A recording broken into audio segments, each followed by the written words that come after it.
এদিকে আমাদের কেভিনকে দেখানো হয়, যার ফোন টিপা নিষেধ ছিল। মাকে লুকিয়ে সে ফোন টিপতে শুরু করে। মায়ের নজর পড়াতে মা তার হাত থেকে ফোনটি কেড়ে নেয় আর বলে, তোমার ফোন চাপা একদম নিষেধ, আমি বললাম না? তারপর সে ফোনটি নিয়ে অন্য জায়গায় রাখে। তখনই এখানে তার বন্ধুরা চলে আসে। এটা দেখে মা বলে, যাক ভালোই হয়েছে। আসলে কেভিন অনেক বোরিং ফিল করছিল, তোমাদের আসার কারণে তার এখন ভালো লাগবে। তার বন্ধুরা বলে, হ্যাঁ আমরা এই জন্যই এসেছি, যাতে তার কিছুটা ভালো লাগে। মা এখানে অনেক বেশি ইমোশনাল হয়ে যায়, যার কারণে সবাই মাকে বোঝায় যাতে এত ইমোশনাল না হয়, সবকিছু ঠিক হয়ে যাবে। তখন হসপিটাল থেকে তাকে খাবার দেওয়া হয়, তাই তার সব বন্ধুরা বেরিয়ে যায়। মা তখন বলে, আচ্ছা এক কাজ করো, তুমি এখানে কিছুক্ষণ অপেক্ষা করো জিয়ানসু, আমি তার জন্য ফল নিয়ে আসছি। জিয়ানসু এখানেই থাকে, কেভিনকে জিজ্ঞাসা করে, তোর অবস্থা কেমন? সে বলে, ভালোই আছে। আচ্ছা, তোমার কি লিন ইউসিনের কথা মনে নেই? তখন সে বলে, কে লিন? আমি তো কোনো লিনকে চিনি না। তখন সে বলে, তুমিই তো আমাকে বলছিলে যে লিনিও আমার কাছ থেকে জিনকে কেড়ে নিয়েছে। বাহির থেকে ক্রিস সবকিছু শুনতে পায় আর সে অনেক বেশি কষ্ট পায়, কারণ সে জিয়ানসুকে অনেক বেশি পছন্দ করত, যেটা সে আজ পর্যন্ত তাকে বলতে পারেনি। আসলে এটা কষ্টের একটি সিন ছিল। সিন পরিবর্তন হয়, আমাদের লিন এবং জিনকে দেখানো হয়। জিন তাকে জিজ্ঞাসা করে, আচ্ছা সত্যিই কি আমরা ডিনারে যাচ্ছি? লিন বলে, কেন? তোমার এমনটা কেন মনে হলো? মিথ্যে মনে হচ্ছে তোমার? তখন সে বলে, না আসলে মিথ্যে মনে হচ্ছে না। ঘটনা হচ্ছে এই প্রথম আমরা দুইজন একা ডিনারে যাচ্ছি, তাই আমার কিছুটা নার্ভাস এবং আনইজি ফিল হচ্ছে। লিন বলে, এইসব ফিল হওয়ার কোনো প্রয়োজন নেই। তুমি কি আমার সাথে কমফর্ট ফিল করো না? সে বলে, অবশ্যই করি। আচ্ছা আমি মাকে কল করে জানিয়ে দিচ্ছি। মাকে কল করার সাথে সাথেই মা বলে, আমি জানি তোমরা দুইজন ডিনারে যাচ্ছ, তাই না? এটা বলার জন্যই কল করেছো। জিন বলে, মা তুমি এইসব কিভাবে জানো? তখন তার মা তাকে বলে, ভুলে যাস না তুই আমার মেয়ে, আর আমি তোর মা। তোর প্রত্যেকটি বিষয় সম্পর্কে আমি ধারণা রাখি। তাছাড়াও তোকে বলে রাখি, বাসায় আসারও প্রয়োজন নেই। তুই লিনের সাথে সময় কাটা, এটাই আমি চাই। তোরা দুইজন মিলে তোদের কোয়ালিটি টাইম স্পেন্ড কর আর এনজয় করতে থাক বাচ্চা, এটাই আমার তোর জন্য শুভকামনা রইল। এই কথা বলে মা কলটি কেটে দেয়। আর জিন মুচকি হাসে, সে কিছুই বলতে চায় না। তখনই আমরা লিনকে দেখতে পাই, যে কিনা তার বন্ধুকে কল করে বলে, আমি জিনের সাথে ডিনারে চলে এসেছি। এটা শুনে তার বন্ধু অনেক বেশি খুশি হয়। প্রথমে তো বিশ্বাস করতে চায় না, পরবর্তীতে সে বুঝতে পারে হয়তো তার বন্ধু যা বলছে সত্য কথাই বলছে। তার বন্ধু বলে, কিভাবে সম্ভব, তার ফ্যামিলি কিভাবে মানলো? তখন সে তাকে জানায় যে তার ফ্যামিলি আর আমার ফ্যামিলির মধ্যে দেখা হয়েছে। দুই ফ্যামিলি দেখা করার পরই আমাদের দেখা করতে পাঠিয়েছে। এটা শোনার পর সে তার সাথে কথা বলতে চায়। যখন জিন তার সাথে কথা বলতে যাবে, এর আগেই সে একটি মেয়ের সাথে ধাক্কা খেয়ে যায়, যার কারণে লিন তাকে হাত ধরে সরিয়ে ফেলে। কিছুক্ষণ পর আবার জিন লিনের হাত ধরে হাঁটতে শুরু করে। এটা দেখে লিনেরও হাসি পায়, জিনেরও হাসি পায়। তারা মুচকি হাসে। তারপর তার ফোন নিয়ে নেয়। তখন সে বলে, তুমি কি সত্যিই জিন? সে বলে, হ্যাঁ আমি জিন। তারপর আমরা দেখতে পাই তার ডক্টর বন্ধুটি বলে যে সে চলে যাওয়ার পর থেকে আমার উপর অনেক বেশি চাপ পড়েছে, আমি সবকিছু কন্ট্রোল করতে পারছি না। তখনই সে আবার ফোনটি লাউডে দিয়ে দেয় আর তার বন্ধুটি বলতে শুরু করে, আসলে লিনের আগে একটি গার্লফ্রেন্ড ছিল, তার সাথে তার ব্রেকআপ হওয়ার পর সে দেবদাসে পরিণত হয়। তুমি সাবধানে থেকো, আর তাকে হ্যান্ডেল করা এত সহজ নয়। তখন জিন বলে, ফোন স্পিকারে রয়েছে। এটা শোনার পর সে অনেক বেশি অবাক হয়ে যায় আর কি বলবে কিছুই বুঝতে পারে না। তখন জিন বলে, আচ্ছা তোমরা দুই বন্ধু কথা বলো, আমি কেক নিয়ে আসছি। সে তার বন্ধুকে বলে, তুই আমার গার্লফ্রেন্ডকে এইসব বলবি, এটা আমি কল্পনাও করতে পারিনি। সে বলে মজা করছিল। তারপর সে কেকের দোকানে যায় কেক কিনতে। লিনও তার পিছনে যায়। তারপর তারা দুইজন মিলে আইসক্রিম খেতে খেতে ব্রিজের পাশে চলে আসে।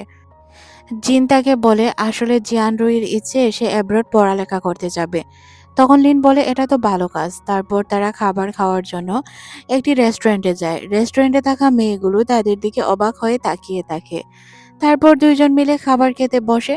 একে অপরের সাথে গল্প করে তারা খাবার শেষ করে, একে অপরকে সার্ভ করে দেয়। খাবার খাওয়া শেষ হয়ে তারা বাসার দিকে রওনা হয়। লিন তখন বলে যে, তোমার যা ইচ্ছে আমার হাতের মধ্যে লিখতে পারো। জিন তখন তার হাতের মধ্যে তার ইচ্ছেগুলো লিখে ফেলে, আর লিন এটা বুঝতেও পারে জিন কি লিখেছিল। তারপর সে লিনকে বাই বলে এখান থেকে চলে যায়। সিন পরিবর্তন হয় পরদিন সকালে। তারা একটি সেমিনার অ্যাটেন্ড করার জন্য এসেছিল। এখানে অনেক ধুলোবালি থাকায় সে তার নিচে একটি জ্যাকেট দিয়ে দেয় যাতে তার খারাপ না লাগে। তখন সে জিজ্ঞাসা করলে সে বলে যাতে তোমার কাপড় না নোংরা হয় এই জন্যই দিয়েছি। তারপর প্রফেসর চলে আসে ভাষণ দেওয়ার জন্য। প্রফেসর তাদেরকে অনেক বিষয় লেকচার দিতে শুরু করে। আর সাথে আমরা দেখতে পাই অনেকগুলো স্টুডেন্টদের যারা কিনা প্রফেসরকে প্রশ্ন করছিল। আর প্রফেসর খুব সুন্দর করে তাদের আনসার দিয়ে দেয়। এই প্রোগ্রামটি শেষ করে তারা বাহিরে বেরিয়ে চলে যায়। তারা এই প্রোগ্রামটি অনেক বেশি এনজয় করে। সিন পরিবর্তন হয় পরদিন অফিসে। লি নিউসেনের আজ একটি মিটিং ছিল। সে মিটিং অ্যাটেন্ড করে। তাদের বিজনেসের বিষয়ে ওই ম্যানেজারের সাথে সব বিষয় আলোচনা করে। আর এদিকে আমরা জিনকে দেখতে পাই, যে কিনা বসে বসে লিনকে দেখছিল। এটা তার কলিগ লক্ষ্য করে আর তাকে জানায়, আমি খুব ভালো করেই জানি তোমরা ডেট করছো। আর এটা তো লি নিউসেন সবার সামনে বলেই দিয়েছে। তাহলে তুমি কেন গোপন করছো? আর আমি জানি তুমি এখন কাকে দেখছো। বসে বসে লিনকেই দেখছো, তাই না? তখন সে বলে, আমি লুকিয়ে কেন দেখতে যাব? ওনাকে তো আমি সরাসরি দেখতে পারি। উনি আমার সরাসরি বসে আছে ওনার কেবিনে। তাহলে উনাকে দেখবো না তো কাকে দেখবো? উনাকে তো আমি নরমালি দেখতে পারি। তারপর আমরা লিনকে দেখতে পাই যে কিনা বাহিরে চলে আসে আর জিনের দিকে তাকিয়ে মুচকি হাসে। জিনও তার দিকে তাকিয়ে মুচকি হাসে। সিন পরিবর্তন হয় পরদিন ডিনারে। তারা সবাই মিলে ডিনার করতে যায়। সাথে আমরা দেখতে পাই জিনের ২ বান্ধবী ছিল। ওই ২ ফ্রেন্ড বলে যে, "স্যার আপনি কি সত্যিই আমাদের এখানে নিয়ে এসেছেন ডিনারের জন্য?" তখন সে বলে, "আমি জানি তোমরা কি করতে চাও। তোমাদের যা মন চায় তাই অর্ডার করতে পারো।" সে ওয়েটারকে ডাক দেয়। তারপর তারা সবাই মিলে তাদের ডিনার এনজয় করে আর অনেক গল্পগুজব করে। সিন পরিবর্তন হয়। লিন চলে যায় জিনকে তার বাসা পর্যন্ত পৌঁছে দিতে। লিন জিনকে বলে, বাহিরে বৃষ্টি হচ্ছে, তুমি বাহিরে এসো না, আমি দেখছি। তারপর সে ডিকি থেকে আমব্রেলা বের করে নিয়ে আসে আর বলে, এবার তুমি নামতে পারো। তারপর তারা দুইজন হাঁটতে শুরু করে।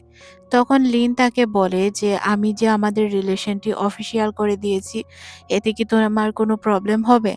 তখন জিন বলেন, না, এতে আমার কেন প্রবলেম হতে যাবে? সবাই জানে, এটা তো আরো ভালো বিষয়, তাই না?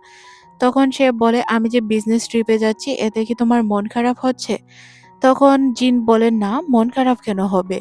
তুমি তো আমার জন্যই যাচ্ছ, তাই না? যাতে অনেকগুলো টাকা ইনকাম করে আমাকে এনে দিতে পারো। তখন সে মুচকি হাসে আর তার কপালে একটি চুমু খায় আর বলে যে, এই তো লক্ষ্মী মেয়ের মতো তুমি সবকিছু বুঝতে পেরেছ। সিন পরিবর্তন হয়। পরদিন সে ওই অফিস ট্রিপের জন্য পৌঁছে যায়। অফিস ট্রিপে তাকে অনেক ভালোভাবেই ওয়েলকাম জানানো হয়। এদিকে আমাদের জিনকে দেখানো হয় যে কিনা অনেক ভালোভাবেই তার কাজগুলো কমপ্লিট করছিল। তারা যে যেই সময় যেই কাজ করছিল ওইগুলো আবার পিকচার উঠিয়ে একে অপরকে দিচ্ছিল। যখন বসে খাবার খাচ্ছিল খাবারের পিকচারও পাঠাচ্ছিল। জিন বলে, তোমার খাবার আমার খাবার থেকে অনেক টেস্টি মনে হচ্ছে। তুমি খাবার এনজয় করো, ভালোভাবে খেয়েও কিন্তু, না হয় শুকিয়ে যাবে। সারাক্ষণ কাজ করলে প্রবলেমও হতে পারে। তারপর জিন একটি সাইডে চলে যায় আর সে কাজ করতে শুরু করে, যার কারণে সে লিনের কোনো টেক্সট দেখতেও পায় না, রেসপন্সও করতে পারে না। তারপর যখন সে বাসায় ফিরে তার টেক্সট দেখতে পায়, তখন সে সাথে সাথে তার সাথে কথা বলতে শুরু করে। একে অপরের সাথে তারা অনেক কিছুই শেয়ার করে, তারা কিভাবে তাদের সময়গুলো পার করছে। তখন লিন বলে, আমি নিজের একটি প্রোফাইল তৈরি করেছি, তোমাকে কি পাঠাবো? তখন সে বলে, আচ্ছা পাঠাও, দেখি তো কেমন হয়েছে। তারপর জিন দেখতে পায় যে তার প্রোফাইলটি আসলেই সুন্দর হয়েছে। তখন জিন বলে, আমারটা পাঠাচ্ছি, ওইটাও তুমি দেখতে পারো। তারা দুইজন একজন আরেকজনের প্রোফাইল চেঞ্জ করে দেখতে শুরু করে আর তাদের অনেক বেশি ভালোও লাগে। পরদিন সকালে তার আন্টি তাকে কল করে জানায় সে কেমন আছে। জিয়ানরুইর মা তাকে বলে যে, তোমাদের রিলেশন কি সত্যিই স্টার্ট হয়েছে? তখন সে বলে, হ্যাঁ আন্টি, আমরা রিলেশনে আছি।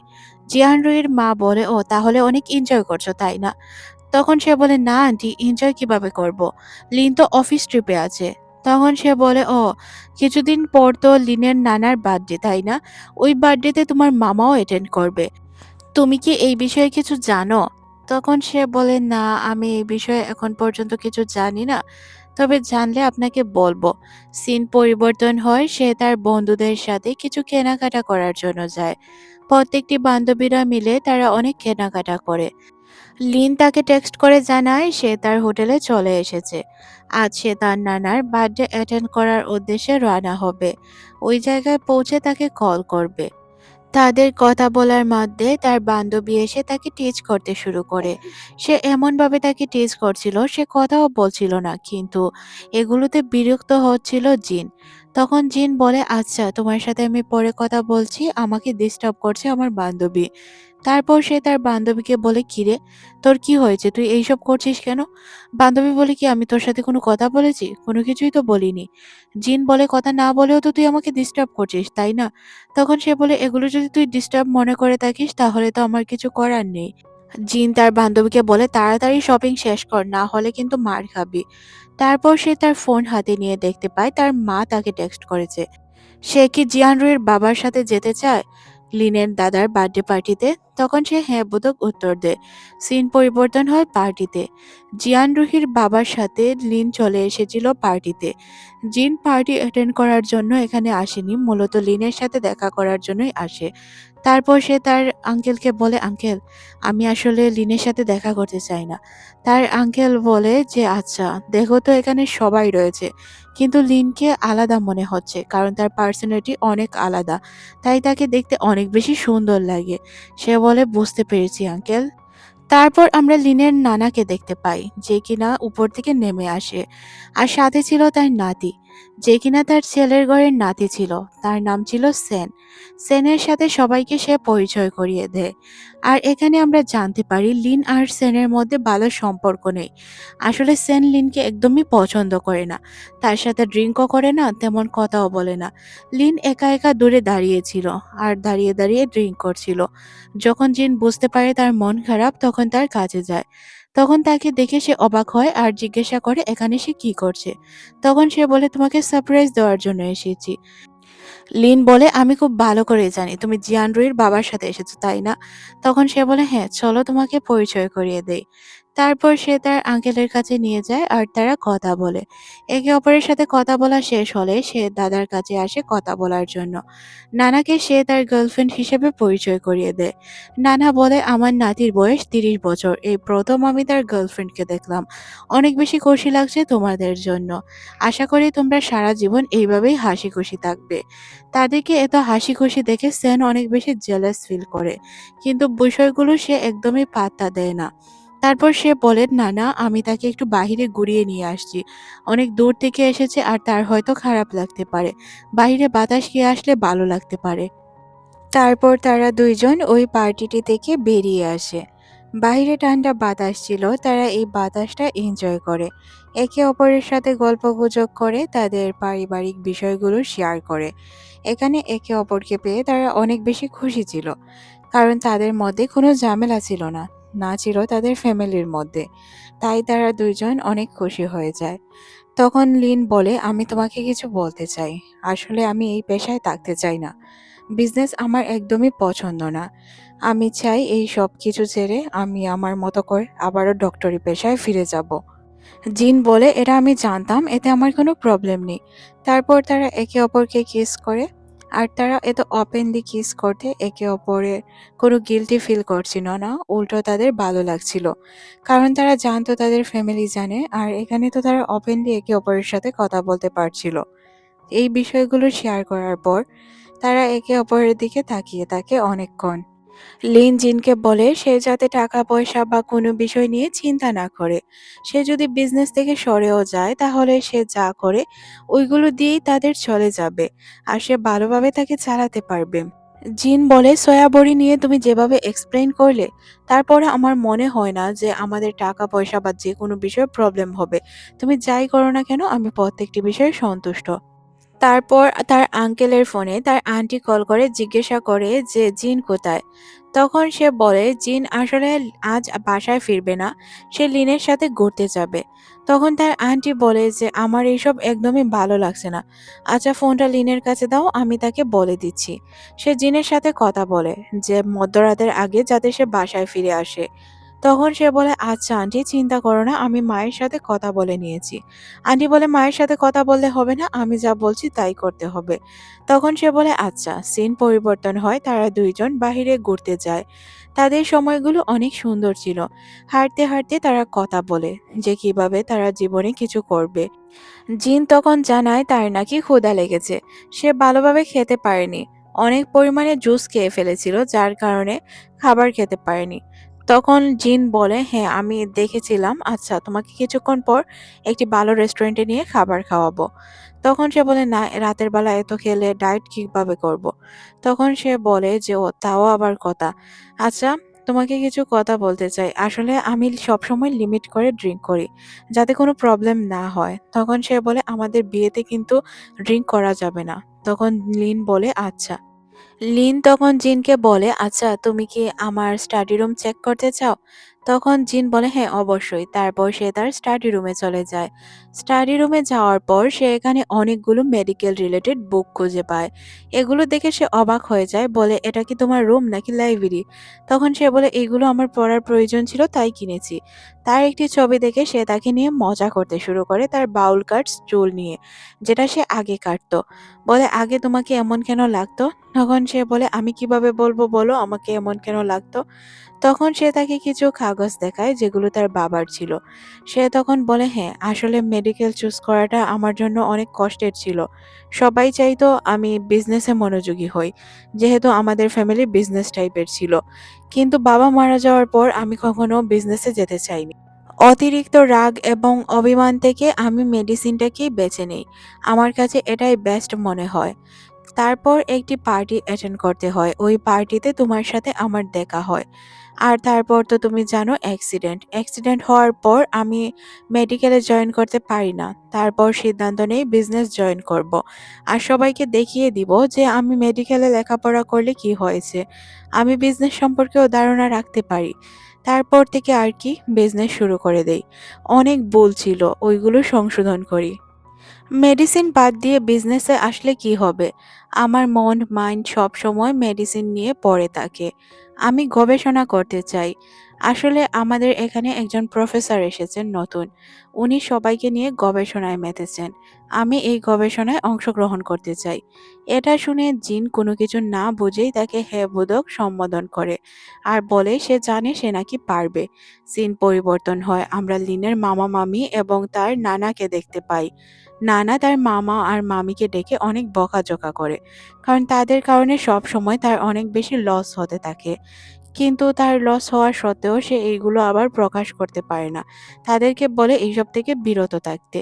সিন পরিবর্তন হয়, আমাদের লিন এবং জিনকে দেখানো হয়। জিন শপিং এ যেতে চেয়েছিল, তখনই তার নানা তাকে কল করে বাইরে মিটিং এ ডাকে, যার কারণে জিন একাই শপিং এ চলে যায়। আর সে চলে যায় তার নানার সাথে দেখা করার জন্য। নানা তাকে বিজনেস নিয়ে কিছু প্রশ্ন করে। তখন সে প্রত্যেকটি প্রশ্নের উত্তর এতটা সুন্দরভাবে দেয় যে নানা ইমপ্রেস হয়ে যায়। আর তাকে বলে, তুমি হচ্ছ আমার যোগ্য অংশীদার। আমি চাই আমার যত বিজনেস রয়েছে তার মধ্যে তোমাকে কিছু শেয়ার দিতে। কিছু শেয়ার বলতে আমি তোমাকে 80% শেয়ার দিতে চাই। আর বাকি যেইগুলো থাকবে ওইগুলো তোমার মামাকে দিয়ে দিব। এটা শুনে লিন বলে, না না না, এইসব হতে পারে না। আপনি সবকিছু মামা এবং মামার ছেলেকে দিয়ে দিতে পারেন। আর তাছাড়াও আমি ডক্টরি পেশায় ফিরে যেতে চাই। তখন তার নানা বলে, তুমি ডক্টরি পেশায় ফিরে যাও আর যেই জায়গায় ফিরে যাও এতে আমার কোনো প্রবলেম নেই। এটা আমার পক্ষ থেকে তোমার পার্সোনাল গিফট। এটা তুমি গিফট হিসাবে নিবে। তুমি কেন চিন্তা করো যে এটা তোমাকে এইভাবেই নিতে হবে? তারপর সে তার ছেলেকে একটি নতুন সুযোগ দেয়। সে এমনভাবে সুযোগ দেয় যাতে সে এই বিজনেসটা যদি দাঁড় করাতে পারে তাহলেই সে তার অংশ পাবে, আর যদি না করতে পারে তাহলে পাবে না। এদিকে আমরা দেখতে পাই সে বিষয়গুলো জানার পর জিনের বাবাকে কল করে সবকিছু খুলে বলে যে আপনার মেয়ে ওই দিন পার্টিতে এসেছিল। জিনের বাবা জানতোই না তার মেয়ে পার্টি অ্যাটেন্ড করে। সে জিজ্ঞাসা করে কার সাথে পার্টিতে এসেছিল। তখন সে তাকে জানায় যে সে তার মামার সাথে পার্টি অ্যাটেন্ড করে। আর লিনকে আর তার মেয়েকে একসাথে দেখে আমার বাবা একদম খুশি হয়ে যায় লিনের উপর, যার কারণে সে তাকে বিজনেসের 80% শেয়ার দিয়ে দেয়। আর আমি যদি ঠিকঠাকভাবে বিজনেস না করতে পারি তাহলে আমাকে কোনো শেয়ারই দেওয়া হবে না। তোমার যা করার তুমি তাড়াতাড়ি করো, তোমার মেয়েকে সামলাও। তখনই এখানে তার গার্লফ্রেন্ড চলে আসে। তখন সে তার পুরো রাগ তার গার্লফ্রেন্ডের উপর ঝাড়তে শুরু করে। তার গার্লফ্রেন্ড তাকে মানানোর অনেক চেষ্টা করে, কিন্তু সে তার গার্লফ্রেন্ডকে বলে তোমার মেয়ের জন্য আমার সব প্রবলেম হয়েছে। তাছাড়াও এখন লিনকে নাকি 80% শেয়ার দেওয়া হবে। তাহলে তো আমার অবস্থা খারাপ, সবকিছু আমার মেয়ের সাইডেই চলে যাবে। আমার মেয়ের মা সবকিছু পাবে। এখানে আমরা তাকে দেখতে পাই সে অনেক বেশি বিরক্ত ফিল করে। তারপর তার মেয়ে আসলে তার মেয়েকে বলে এখন আমি তার সাথেও সিকিউর ফিল করছি না, কারণ তার বিজনেসে তেমন লাভ হবে না। সে যাদের সাথে বিজনেস করতো তাদের সাথেও বিজনেস তার ভালো চলছে না। আর লিনের সাথে তুমি তো রিলেশন রাখতেই পারোনি, লিনকে পটাতে পর্যন্ত পারোনি। দেখলে এখন লিনের কাছে 80% শেয়ার রয়েছে। যেহেতু তার কাছে এত পার্সেন্ট শেয়ার রয়েছে তাহলে তারই তো সবকিছু, তাই না? আর তার মেয়ে কি বুদ্ধি করে দেখেছো? সে তো তার গার্লফ্রেন্ড হয়ে বসে আছে। আমি জিনের কথা বলছি। তুমি কি বুঝতে পারছো না? সে বলে হ্যাঁ আমি বুঝতে পেরেছি মা। তারপর সে তার বান্ধবীদের সাথে একটি পার্টি অ্যাটেন্ড করতে চলে যায়। এখানে মূলত তাদের একটি বিজনেস ডিল হচ্ছিল বা মিটিং হচ্ছিল। এখানে তার বান্ধবী জানায় সে নাকি কিছু জায়গায় ইনভেস্ট করেছে। আর ইনভেস্ট করে প্রতি মাসে অনেক বেশি প্রফিট পাচ্ছে। এটা জানার পর সে মনে মনে ভাবে যেহেতু আমাদের অবস্থা খুবই খারাপ, আর আমি আর মা কোথায় যাব? আমার নিজেকেই কিছু করতে হবে। আমি যদি অন্যের উপর ভরসা করে বসে থাকি তাহলে তো আর হবে না। সে তার বান্ধবীকে বলে আচ্ছা তুমি কোথায় ইনভেস্ট করো আমাকে একটু বলবে? আমিও ইনভেস্ট করতে চাই, আমি বিজনেস উমেন হতে চাই আর ভালোভাবে বিজনেস করতে চাই। তুমি যদি আমাকে বলতে তাহলে আমার অনেক সুবিধা হতো। সিন পরিবর্তন হয়, আমরা জিনকে দেখতে পাই যে কিনা একটি মিটিংয়ে ছিল। মিটিংয়ে সে সবকিছু অনেক সুন্দরভাবে উপস্থাপনা করে, সবার অনেক ভালো লাগে। কিন্তু তার এজ যেহেতু অনেক কম ছিল তাই তাকে তারা আমলেই নেয় না, মনে করে হয়তো টাকার বিষয় এখানে কম বেশি করে নিবে। কিন্তু সে কোনো কিছুতেই রাজি হয় না। তার প্ল্যান যেহেতু ভালো ছিল তাই সে ইনভেস্টরদের কিছুই বলে না, বলে চলে যাওয়ার জন্য। ইনভেস্টররা চিন্তা করে যে মেয়েটি আসলেই অনেক ট্যালেন্টেড, তার সাথে কাজ করে তাদের লাভ হবে। যার কারণে তারা কম টাকা না দিয়ে বেশি টাকাতেই ডিল করতে সক্ষম হয়। সিন পরিবর্তন হয়, সে তার বান্ধবীদের সাথে বসে খাবার খাচ্ছিল। তখনই তার ফোনে লিনের কল আসে। লিন তাকে জানায় সে তার সাথে দেখা করতে চায়। তারা সবাই মিলে একসাথে ডিনার করতে চায়। তখন গাড়িতে সে একটি শকিং নিউজ দেয় সবার উদ্দেশ্যে। বলে নতুন একটি ডিল সাইন হওয়ার কথা ছিল। আমি মিটিং অ্যাটেন্ড করে এসেছি, অনেকগুলো কোম্পানি এখানে ইন্টারভিউ দিয়েছে আর সব থেকে আমাদেরটাই ভালো হয়েছে। কিন্তু হ্যাঁ আমাদের কিছু জিনিসপত্র অ্যারেঞ্জ করতে হবে কালকের জন্য। যদি আমরা কাল ভালোভাবে ওনাদের সবকিছু বুঝিয়ে বলতে পারি তাহলে সবচেয়ে বড় প্রজেক্ট আমরা পাবো। আর এই প্রজেক্টটা যদি আমরা পেয়ে যাই তাহলে ফাইন্যান্সিয়াল অনেক বেশি সাপোর্ট আমরা পাবো। তখন সে অনেক বেশি খুশি হয়ে যায় আর সবকিছু তৈরিও করে ফেলে। পরদিন আমরা দেখতে পাই প্রজেক্টটি তারাই পেয়ে যায়। প্রজেক্ট পাওয়ার পর তারা একটি প্রোগ্রাম রাখে, তারা রাখেনি, মূলত এই প্রোগ্রামটি ছিল প্রজেক্ট উদ্বোধনের। এখানে জিনের মা এবং তার আন্টি অ্যাটেন্ড করেছিল। সে প্রত্যেকটি সাইট তাদেরকে ঘুরে ঘুরে দেখায় আর অনেক বেশি ভালো লাগে তার। এখানে তাদের যে ম্যানেজার ছিল সে অনেক বেশি ভাষণ দেয়। তারপর কথা ছিল লিনের। লিন কথা বলা শেষ করলে জিন কথা বলতে যেতে চায়। সে আসলে তাদের রিলেশনটা সবার সামনে উন্মোচন করতে চায় কিন্তু কোনো কারণে উন্মোচন করতে পারে না। আর সেও সিদ্ধান্ত নেয় এই রিলেশনটাকে হাইটই রাখবে। যেহেতু তারা একসাথে কাজ করছে তাই তারা রিলেশন হাইট রাখে। তার খালা এবং তার মা একটি জায়গা ঘুরতে চায়। আসলে তাদের যে ল্যাবটি তৈরি করা হয়েছিল ওই ল্যাবটিতে তারা গিয়ে দেখতে শুরু করে। এখানে তাদের একজন কর্মী অনেক বেশি ব্যস্ত ছিল। যখন তার নজর লিনের উপর পড়ে সে বলে আমাদের কোম্পানি এখন টপ র্যাঙ্কিং এ আছে। লিন তার এই এমপ্লয়কে পার্টি দিতে চায় বা লাঞ্চ করাতে চায় বা ডিনার, মানে সে চাচ্ছিল তাকে একটু খাবার খাইয়ে খুশি করবে। কিন্তু সে কাজে এতটাই বিজি ছিল যে এইসবে মনোযোগী দিতে পারে না। বলে আপনারা খাবার খেয়ে নিন, আমি পরে খেয়ে নিব। এখানে আমরা দেখতে পাই তারা সবার খাবার খাওয়ার জন্য বসেছিল। তখন তারা জানতে পারে যে লিনের নামে কিছু শেয়ার আসার কথা ছিল, যেগুলো তার নানা তাকে দিয়েছিল। সব শেয়ার হোল্ডাররা তার নামে শেয়ার দিয়ে দিলেও এখানে জিনের বাবা শেয়ার দিতে কিছুটা দ্বিধাবোধ করছিল। সে সবকিছু ডিলে করছিল, মানে কোনো কিছুই সে ঠিকঠাকভাবে করছিল না। এটা জানার পর সে মনে মনে ভাবে তার মেয়ে এবং মেয়ের জামাইয়ের সম্পর্কের মধ্যে নাকি কোনো প্রবলেম চলে আসে তার হাজবেন্ডের জন্য। কিন্তু এখানে আমরা লিনকে দেখতে পাই যে কিনা সবকিছু অনেক সুন্দর করে হ্যান্ডেল করে। বলে সমস্যা নেই, আজ নয়তো কাল আঙ্কেল দিয়ে দিবে, সবকিছু ঠিকঠাক হয়ে যাবে। এই বিষয়গুলো নিয়ে আমাদের এত মাথা ব্যথা না করানোই উচিত।